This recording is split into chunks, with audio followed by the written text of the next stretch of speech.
สบายดีมื้อนี้เราก็มีโอกาสได้มางานบุญนมัสการพระธาตุอิงหังตอนนี้กำลังย่างเข้าไปทางในงานเนาะมากับสมาชิกหลายคน ตอนนี้เราก็เข้ามาฮอดปากทางแต่ก็สิมีหานขายเครื่องหลายๆหานอันนี้ก็จะเป็นหานขายหมักไม้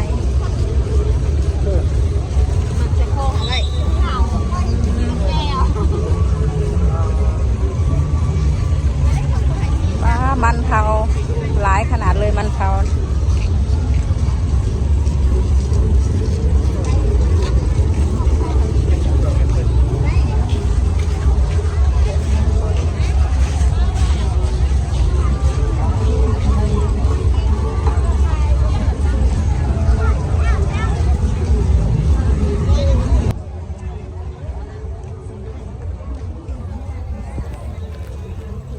ก็สิเลาะไปเรื่อยๆเลาะเข้าไปทางในงานแหละทางนี้ก็บ้ากำงามไปสุดเล็งเลยโซนทางหน้าเฮาทางนี้ก็จะเป็นโซนขายอาหารการกินเป็นพวกยำพวกลูกซีนในหลายอย่างนี่เด็กก็สิเป็นยำจีนนี่ล่าสุดลูกสาวหลาให้อุ้มแล้ววันนี้ฮัลโหลนำหมักพร้าวนำหวาน 8,000 ขีดโซนนี้ก็จะเป็นขนมหวานมาจากฝั่งไทยนะตัวนี้เป็นตาแซ่บขนาดเลยท่านี้ก็จะเป็นโดนัทญี่ปุ่น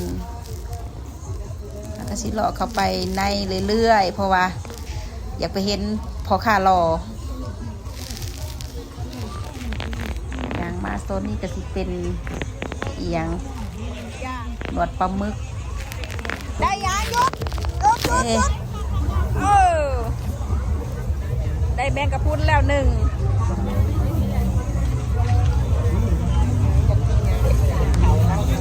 ปลาซูชิ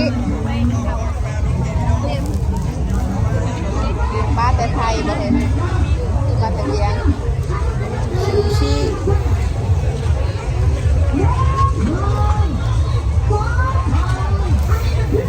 บัดเมื่อเขาจังสิซื้ออะไร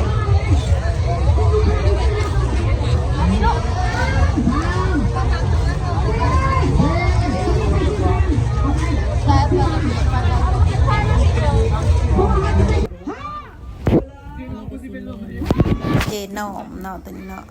เป็นกับมาขายเครื่องคือกันว้าตัวจริงเพิ่นงามแหงเด้อเจนอมเลยส่วนฝั่งทางนี้ก็สิเป็นพอค่ารอเห็นแล้วพอค่ารอ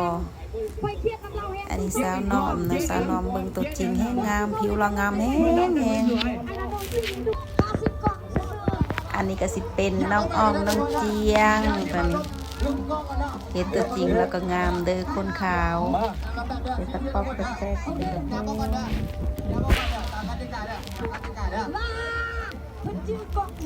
อันนี้ก็จะเป็นพ่อค้ารอกับเบาพิซันสบู่10 ก้อนนะก้อนละ 45,000 ก้อนละ 45,000 500,000 600,000 700,000 800,000 900,000 1 ล้านเราซื้อหลังจากนั้นเราก็สิย่างเขามาทางเดินพระธาตุอิงหังเนาะเขามากับเพื่อไปกราบไหว้บูชาหรือว่าเวียนเทียนก็จะเวียนจาก2-3 ห่อนี่ก็จะเป็นเดินถาดเนาะนี่ก็กระเจ้ากับพากันเวียนเทียน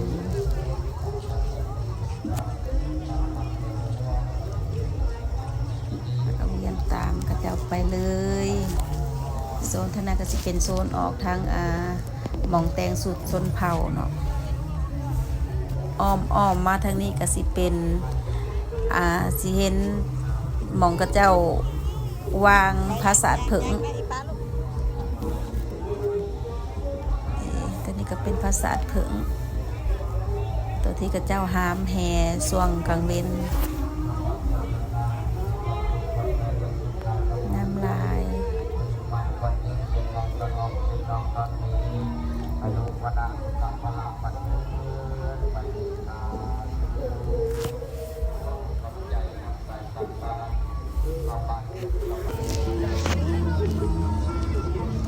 ังจากเวียนเทียนแล้วก็สิออกมาทางนอก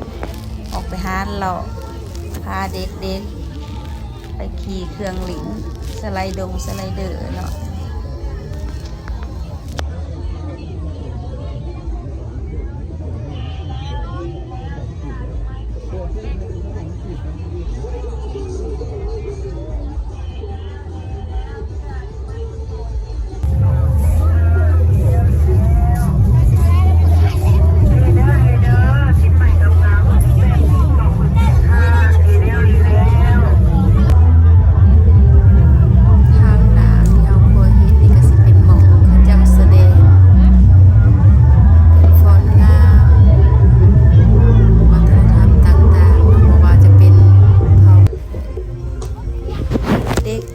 เครื่องลิ้นเด้งดึงตามภาษาเล่นขึ้นเล่นลงกับสไลเดอร์ส่วนผู้ใหญ่เฮากะสินั่งกินถาได้บัดนี้กินถาเด็กน้อยลิ้นสิมีลูกซีนแล้วก็ยำกะสิเป็นยำยอกับน้ำปลาหมึกหลังจากนั้นเขาก็สิออกมาจากเครื่องลิ้นแล้วก็มาสัตว์หมักปุ่มเป้าลูกสาวสัตว์ไปบ่อแตกจักหน่วยคืดนี่ลูกชายสัตว์แตกสุดท้ายก็พากันได้ตุ๊กตาโคลาโต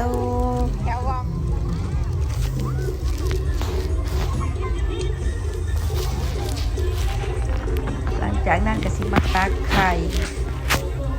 ซื้อสุดทางเด็กน้อยก็ได้ฮัลโหลนี่ก็จะเป็นโซนขับบุญ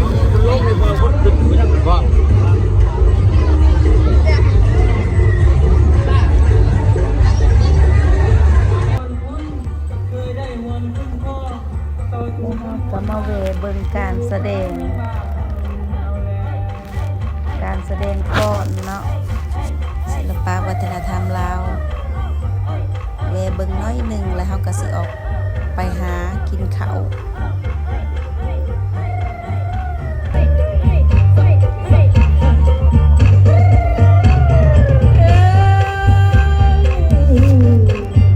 คิดใจข่าวแต่กี้